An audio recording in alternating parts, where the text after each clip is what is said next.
Tahun 2020 ketika tahun politik atau pemilu di Amerika, BTC menyentuh 14.000 US dollar setelah sebelumnya di harga 12 hingga 13.000 US dollar.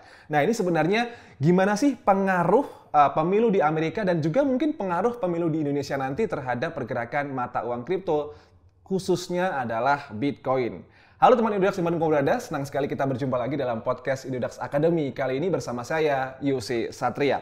Oh ya, reminder nanti di akhir podcast akan ada pod quiz, yakni hadiah total senilai Rp500.000 berbentuk USDT untuk 2 orang pemenang. Makanya pantengin podcast ini sampai dengan selesai. Kembali ke topik bahasan ini terkait dengan bagaimana prediksi pasar kripto di tahun politik Amerika dan juga Indonesia di tahun 2024. Dan di studio sudah hadir ini senior saya, Albi Matthew Intan dari Community Lead dari Utopia Club. Tos dulu dong, Albi. Halo. Gimana Mas? kabarnya? Baik. Kita sering ketemu di acara offline kripto di Jakarta. Akhirnya kita datang lagi ya. Akhirnya di ini sini bookingnya emang susah nih ya, udah berkali-kali. Akhirnya bisa gabung, waktunya pas. Oke, kabarnya bagus ya? Kabarnya bagus. Oke, Mas Albi langsung aja nih. Ini soal Utopia Club. Bagi yang belum tahu Utopia Club ini sebenarnya apa sih, Mas Albi? Boleh dijelaskan secara singkat dan sederhana? Baik, oke. Mungkin Utopia itu secara sederhana, biasa kita sih bilangnya itu adalah Web3 melting pot ya. Jadi di situ kita sebenarnya tugas kita tuh cuma satu. Kita pengen ngumpulin talenta-talenta Web3 untuk bernetworking bareng. Tujuannya cuma satu di situ. Jadi memang itu face kita, gitu. Jadi kita ngumpulin teman-teman baik dari talenta lokal, talenta internasional juga. Tapi memang kita berfokus kebanyakan lokal ya. Kita kumpulin di situ. Terus kemudian ada dua saat ini tuh ada 2 grup gitu kan. Yang satu itu internal sama yang satu eksternal. Yang internal kita token gate dengan melalui NFT kita. Seperti itu sederhananya. Berarti ini banyak ya, nggak cuma NFT ya, crypto, trading, Web3, blockchain semuanya ya? Betul, jadi NFT itu memang kita gunakan cuman untuk token gatingnya aja sebenarnya. Tapi sebenarnya kalau kita mau kulik lebih jauh di dalamnya ada siapa-siapa aja, itu dari segala macam bidang ada, baik dari Web2 maupun Web3, di Web3-nya sendiri pun sekian banyak sektor, itu juga semuanya ada expert-expertnya di situ. Betul. Berarti memang itu kumpulan kawah Chandra di muka bagi orang yang tahu blockchain dan kripto ada di Utopia ya? Harapannya begitu. Harapannya begitu. Betul. Ini terkait topik kita, Albi, hari ini kan mengenai pemilu di Amerika di tahun depan nanti tanggal 8 November. Ini sebenarnya kalau secara garis besar, ini pengaruh pemilu di Amerika, di negeri Paman Sam nih, Albi, terhadap pergerakan mata uang kripto nih kayak gimana sih, Bi, secara garis besarnya? Oke, jadi kalau misalnya kita pengen bahas ya kayak pengaruh pemilu khususnya di Amerika. Memang pemilu kan baik di Amerika maupun di sini gitu kan, atau di belahan dunia manapun, itu memang momen yang sangat volatil ya. Dan itu mempengaruhi segala macam bidang, nggak cuman di bidang keuangan khususnya gitu kan. Nah, kalau khususnya untuk di Amerika, seperti yang tadi Mas Yose udah katakan di awal ya kan, bahwa itu kenaikannya cukup signifikan ya. Tahun depan kita akan melihat pemilu akan terjadi di bulan November, yang mana itu ada terjadi setelah bulan Oktober yang biasa orang bilang Oktober gitu kan, Oktober. Nah jadi dari gue sendiri pribadi sebenarnya gue nggak bisa bilang prediksi gitu ya, tapi harusnya akan ada kenaikan di bulan sebelumnya itu di bulan Oktober, dan kemudian dipengaruhi juga dengan halving di tahun depan yang kurang lebih akan terjadi di bulan April. Jadi kita udah bisa lihat harusnya setidaknya dari posisi sekarang harusnya akan lebih membaik lah. Itu yang pertama. Terus kemudian kalau kita melihat pengaruhnya apa sih si pemilu ini? Nah, pemilu kan biasa cenderung berkaitan dengan pergantian kekuasaan gitu ya. Pergantian kekuasaan, maka yang perlu kita lihat adalah siapa aja sih ntar dia punya calon-calon presiden yang akan naik ini. Apakah kemudian orang tersebut memang orang yang lebih melek terhadap tech gitu kan, atau melek terhadap inovasi, atau melek terhadap keuangan, atau dia lebih melek terhadap hal yang lain. Karena itu akan mempengaruhi juga. Dan kemudian siapa juga orang-orang penting yang berada di lingkarannya dia, karena itu kan bisa ya kita tidak bisa memungkiri cenderung orang-orang tersebut yang akan nantinya ketika si calon presiden ini naik akan menduduki posisi-posisi penting lainnya, seperti itu. Jadi mungkin bisa coba dilihat lebih ke background checking aja dulu saat ini, siapa sih dia punya calon presidennya, dan ya demikian. Berarti sangat berpengaruh ya pemilu Amerika? Bisa dikatakan demikian karena ya sejauh ini Amerika masih memegang peranan penting ya untuk ekonomi global gitu kan. Maksudnya dimanapun orang bertransaksi komoditas dan kawan-kawan itu kan semua rata-rata settlement-nya masih di US dollar, meskipun bisa dikatakan atau beberapa laporan belakangan ini kemudian mengatakan bahwa sudah mulai settlement tersebut di beberapa negara menggunakan mata uang lain lah selain US dollar gitu kan, tapi tetap masih tidak bisa dipungkiri mayoritas masih settlement itu dalam US dollar. USD. Ya? Betul. Kalau koin sendiri prediksi yang bakal naik dan berpengaruh, apakah only Bitcoin atau ada koin yang lain sih, Mas Albi? Secara umumnya aja deh. Oke, baik. Sebenarnya gini, ini baru banget bahas tadi barusan sama temanku sebelum datang ke sini. Jadi kita tuh ngelihatnya saat ini adalah ketika Bitcoin naik semua akan naik. Cuman perbedaannya adalah mungkin di bahasa keuangannya gitu ya, beta dari si koin-koin lain, atau misalnya kayak ketika Bitcoin yang 1%, maka koin-koin lain kemungkinan besar akan naik lebih dari 1%. Korelasinya seperti itu. Jadi ya Bitcoin sih prediksi ya, kalau kita memang percaya dengan tesis Bitcoin sejak awal diciptakan oleh Satoshi Nakamoto pada tahun 2000. Baru kan kita kemarin ya, dia punya ulang tahunnya ya, white paper-nya kan ya, 15 tahun gitu kan, tanggal 31 ulang tahun ya kemarin ya kan. Nah, kalau kita percaya dengan tesis tersebut dan kita melihat kondisi perkembangan situasi global ya, sepertinya akan menjadi kenyataan, dan kalau kita percayakan hal tersebut maka ya Bitcoin akan naik, dan ya koin-koin lainnya yang relevan, yang memang punya nilai, harusnya akan naik. Oke. Kalau boleh baca nih Mas Albi, tadi kan juga membahas mengenai Bitcoin. Ini kalau kita baca di tanggal 27 Mei 2023 ini, ada polling di Twitter ini dari Michael Saylor. Ini di mana mostly ini sekitar 83% lebih. Ini warga di Amerika itu dari sekitar 31.000 voters. Ini mendukung capres Amerika yang pro akan kripto. Nah ini berarti ini kan secara tidak langsung kan ada harapan ya. Ada secara harapan bagi industri kripto yang notabene ini digerakkan oleh warga negara paman Sam. Berarti ini cukup ada secerca harapan kah? Ini kalau untuk kripto ini tentu akan menjadi aset masa depan yang pastinya cuan nih, Bi. Oke, kalau kita mau balik dulu bahas apakah pastinya cuan ya, kan kalau kita tahu ya cuan itu tergantung entry price di mana ya, gitu kan. Tapi gini, yang mungkin yang perlu digarisbawahi adalah itu polling kemudian datang dari seorang Michael Saylor, gitu kan, yang mana orang juga tahu dia merupakan sosok yang figur figur besar di dunia kripto, gitu. Berarti otomatis dari sana audiensnya pun orang kripto, gitu kan. Jadi kalau misalnya kemudian balik ke sample size-nya dari dia punya voting tadi, yang masih di angka puluhan ribu ya, correct me if I'm wrong gitu kan, masih di angka puluhan ribu, maka sepertinya itu masih sebagian kecil ya kalau kita bandingkan, kalau kita lihat dengan Amerika Serikat sebagai populasi terbesar ketiga di dunia, gitu kan. Indonesia keempat, dia ketiga, lebih besar lagi. Dan sample size tersebut kayaknya agak kecil gitu. Cuman ya bisa kita lihat pastinya memang orang-orang yang berada di kripto cenderung, khususnya dari Amerika juga, mereka memang orang yang atau institusi-institusi yang mampu menggerakkan pasar lah, bisa dikatakan demikian gitu kan. Karena kan biasa kita lihat kalau subuh-subuh kita tidur ya kan, di mana sana mereka aktif, nah itu banyak tuh gejolak-gejolak yang terjadi, volatilitas yang terjadi di pasar gitu kan. Nah, jadi apakah demikian kalau dibilang bahwa votingnya tersebut kemudian berpengaruh? Menurutku sepertinya tidak bisa langsung dikatakan demikian ya, karena ya balik tadi sample size-nya masih terlalu kecil, perlu sample size yang lebih besar dan butuh orang yang memang figur nasional, terlebih dari yang cuman figur di dunia kriptonya aja. Berarti di atasnya Michael Saylor ya? Betul. Siapa nih kira-kira? Joe Biden langsung nih.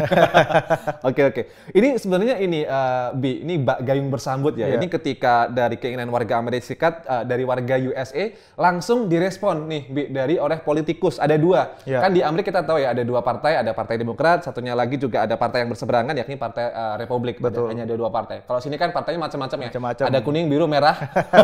Oke. Nah, ini kalau dari acara Bitcoin Conference tahun lalu, 2023. Ini Robert F. Kennedy Jr., ini baca pres dari Partai Demokrat Amerika. Ini mengumumkan dia menerima donasi BTC. Betul. Itu satu.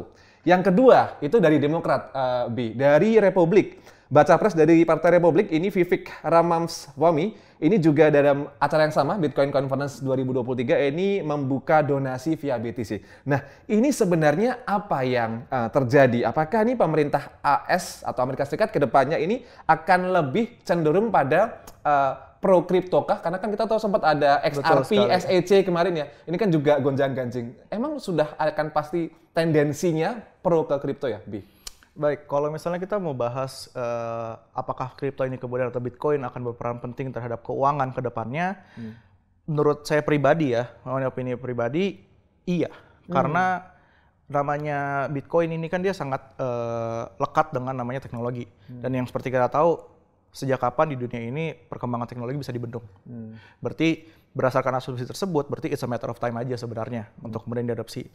Permasalahan yang kemudian selama ini muncul atau belakangan ini muncul ketika misalnya perseteruan antara SEC dengan XRP, atau misalnya kita lihat kemudian sekian banyak pernyataan-pernyataan yang dikeluarkan oleh Gary Gensler gitu kan, itu kan kemudian kalau menurut aku pribadi, itu merupakan sebuah upaya untuk buying time sebenarnya dari pemerintah Amerika. Karena mereka sudah menyadari pentingnya aset digital ini, tapi kemudian mereka di satu sisi sebagai regulator masih mencoba mencari cara untuk bagaimana mereka bisa memposisikan diri dengan baik dan bisa mengkapitalisasi momentum ini dengan baik.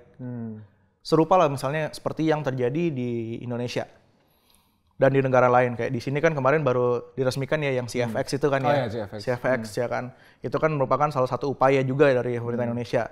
Saat ini masih belum bisa dikatakan yang mana sebenarnya jalan yang benar, karena memang untuk menjawab bahwa apakah gimana sih cara integrasi aset digital ini ke dalam keuangan tradisional, itu kan tidak ada jawaban eksaknya ya.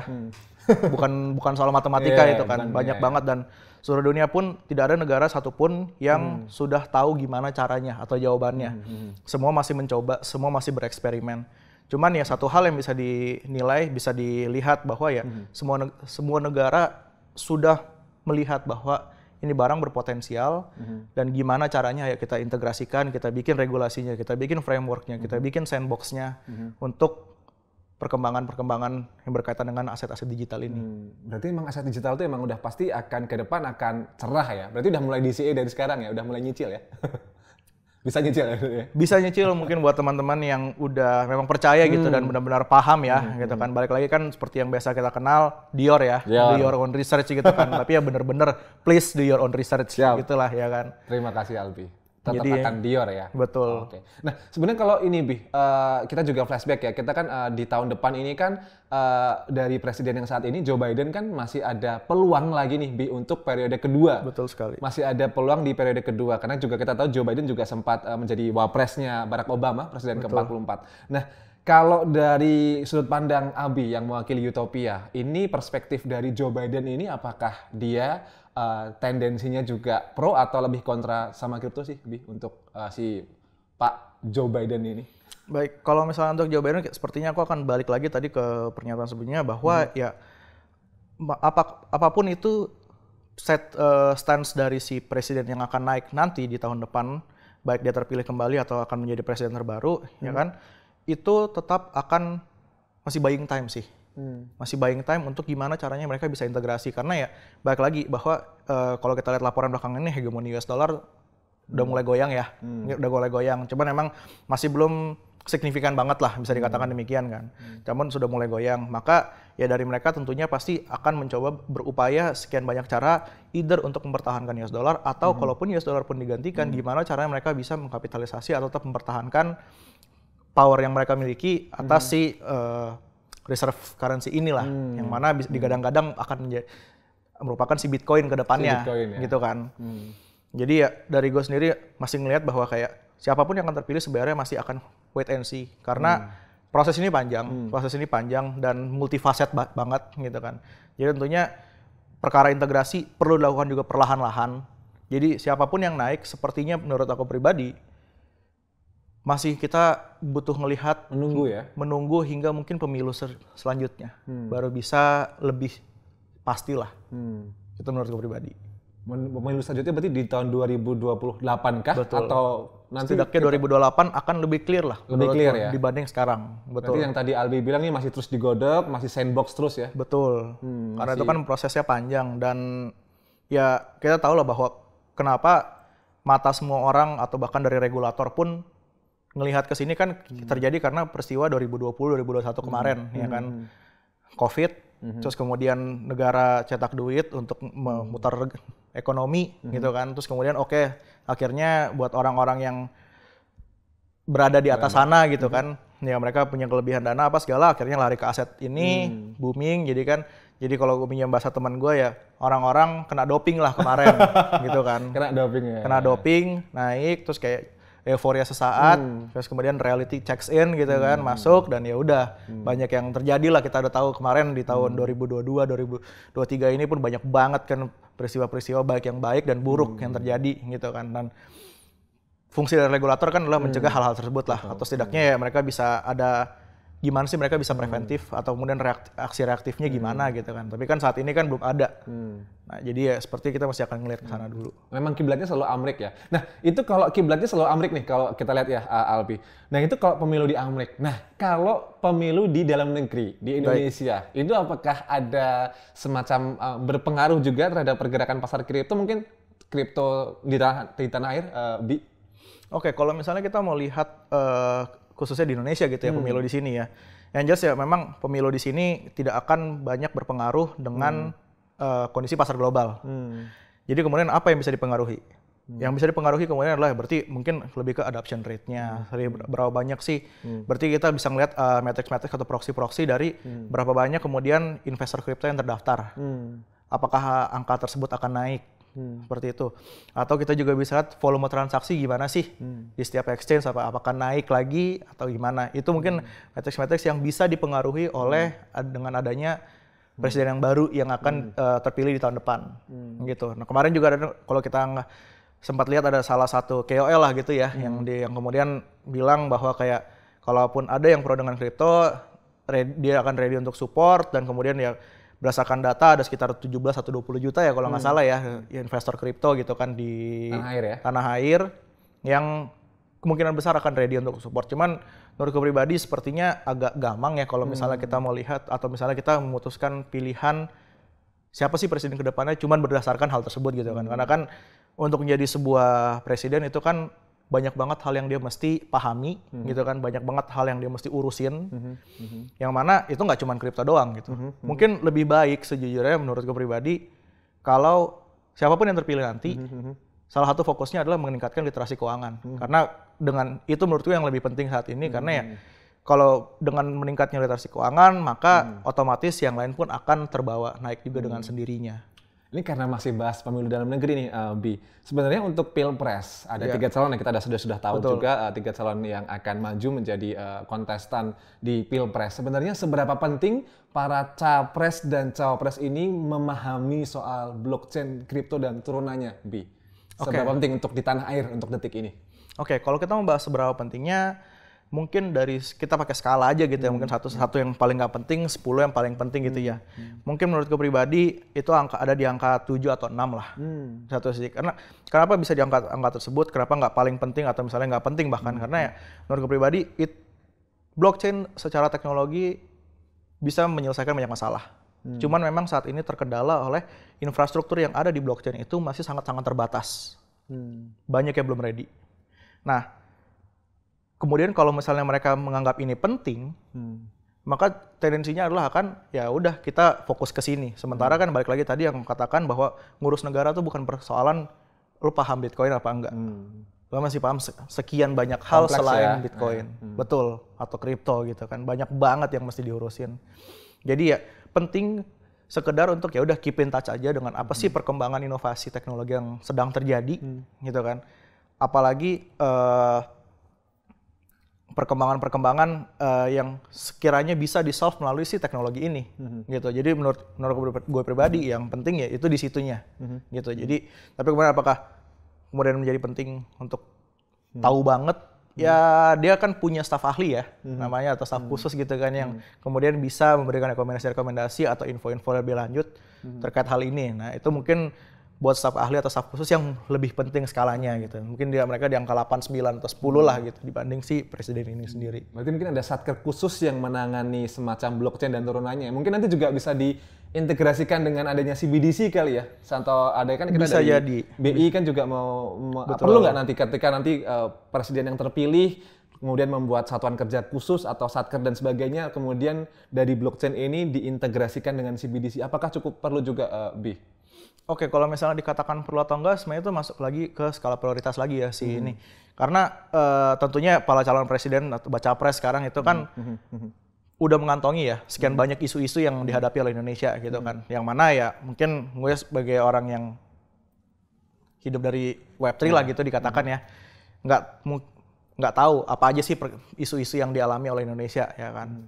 Dia yang lebih tahu, maka tentunya dari situ ya harapannya dia bisa cari tahu kemudian mana yang skala prioritasnya jadi lebih tinggi gitu kan. Kemudian jadi ya berdasarkan itu baru kita bisa lihat apakah penting untuk ada satgas khusus kemudian untuk ngurusin blockchain atau enggak gitu kan. Jadi ya mungkin itu di ranah mereka lah untuk jawab gitu ya. Tapi kalau dari 3 capres ini, dari subjektif lu sendiri, nggak usah disebutin yang siapa, tapi ada nggak orang yang atau background yang mungkin lu sudah juga sempat lihat ini kayaknya cenderung tendensinya akan pro kripto atau enggak? Mungkin sempat itu nggak bisa? Nah, sejujurnya gua enggak. Belum sama sekali. Belum, karena menurut gua pribadi, gue percaya kepada teknologinya. Dan teknologi ini nggak akan bisa dibendung. Kayak kita tahu lah, dari pemerintahan lokal, dari pemerintah bisa ngeblokir website, tapi semua orang masih bisa pakai VPN untuk akses itu. Gitu kan. Jadi maksudnya layar kaca 21 tuh ya biasanya. Film ya, film bajakan ya. Iya. Yang seperti itu kan nggak bisa dibendung gitu kan. Banyak banget loophole-nya, ya kan. Jadi ya sama demikian dengan teknologi blockchain, Bitcoin dan kawan-kawan semuanya itu nggak akan bisa dibendung. Jadi ya menurut gue pribadi ya, kalau kita terlalu berfokus terhadap yang namanya pemilu, kemudian itu kan pemilu kan terjadi tiap kali di sini 5 tahun sekali, di Amerika 4 tahun sekali kan. Tahun depan barengan nih ya, Indonesia tahun depan sama barengan, Amerika. Betul kan. Nah itu kan kayaknya terlalu ini ya.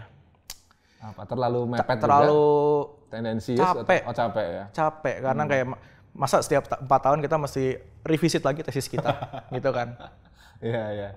Menguras tenaga ya? Betul, jadi kayak dari gue pribadi mending kita lebih helikopter view aja ngelihat secara perkembangan teknologinya gimana. Kalau kita suka ya silahkan. Tapi kalau dari kacamata investor di tanah air, mungkin juga trader di tanah air, melihat apa yang perlu disiapkan, itu bisa investor tanah air, trader tanah air, terutama dalam hal kripto ya, yang bisa dipersiapkan untuk jelang melihat pergerakan pemilu di tahun depan, baik Amerika maupun Indonesia.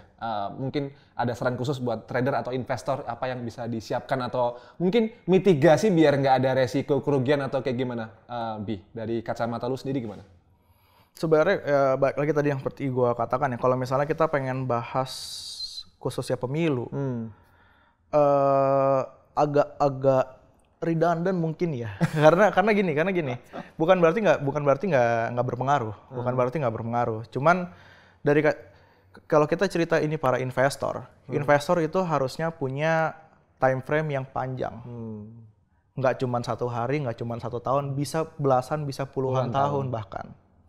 Ya kita berkaca lah, banyak investor-investor hebat di pasar saham yang memang mereka punya time frame itu baca Warren Buffett nih pasti ya.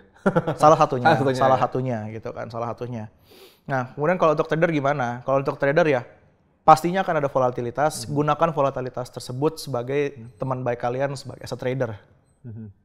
Volatilitas itu teman baiknya trader lah biasanya, kan mau long short apa terserah gitu kan. Tapi itu kuncinya trader ya kan.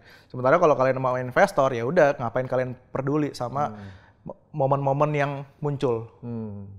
Yes. Kalau memang kalian peduli dengan peristiwa-peristiwa yang akan muncul, berarti ya itu menjadi pertanyaan apakah kalian betul-betul invest atau enggak sih, atau kalian judi gitu. Yeah. Biasanya kalau trader yang udah lama nyangkut, lama-lama jadi investor sih, Bi.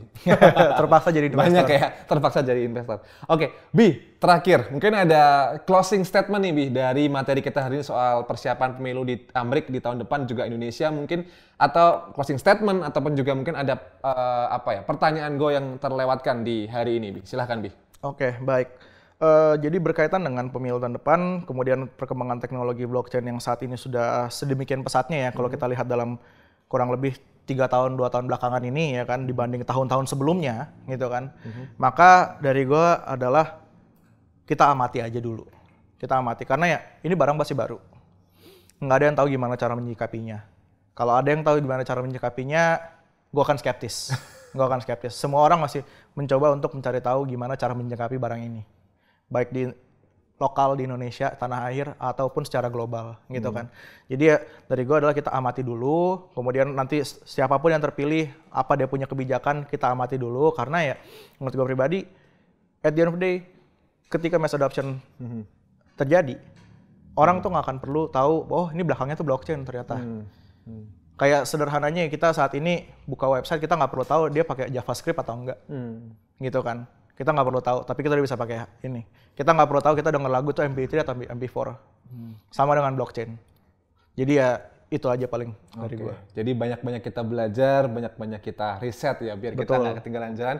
Biarkan ibarat gelas tuh biar nggak kosongan, jangan gelas Betul kosong sekali. ya. Oke. Terima kasih Matthew Albi Intan sudah bersedia datang di podcast Idodax Academy. Salam buat teman-teman Utopia Club dan juga teman-teman Albi ini sudah membuka cakrawala baru buat kita investor dan juga trader untuk persiapan apa yang bisa kita siapkan di pemilu di tahun depan. Sekali lagi, terima kasih. Terima kasih Albi banyak sudah mengundang saya di sini. datang ke kantornya Idodax. Dan teman Idodax, sesuai dengan janji Yosya tadi, berikut adalah pertanyaan pod quiz di podcast kali ini. Dan berikut adalah pertanyaannya. Itu tadi pertanyaannya. Dan berikut adalah pemenang pod quiz di episode sebelumnya. Berikut adalah pemenangnya. Oh ya, bagi teman-teman Idodax yang ingin gabung, ingin belajar soal blockchain, kripto, Web3, dan turunannya, bisa langsung gabung dan juga belajar bareng di grup Telegramnya Idodax di @idodaxroom, biar aset masa depan kamu semakin cuan. Akhir kata dari Yose, di mana ada kemauan, di situ ada jalan. Di mana ada pertemuan, di situ ada peluang cuan. Akhir kata, Yose Satria pamit, dan sampai jumpa. Ciao! Thank you, Mas Albi. Thank you, Mas. Thank you.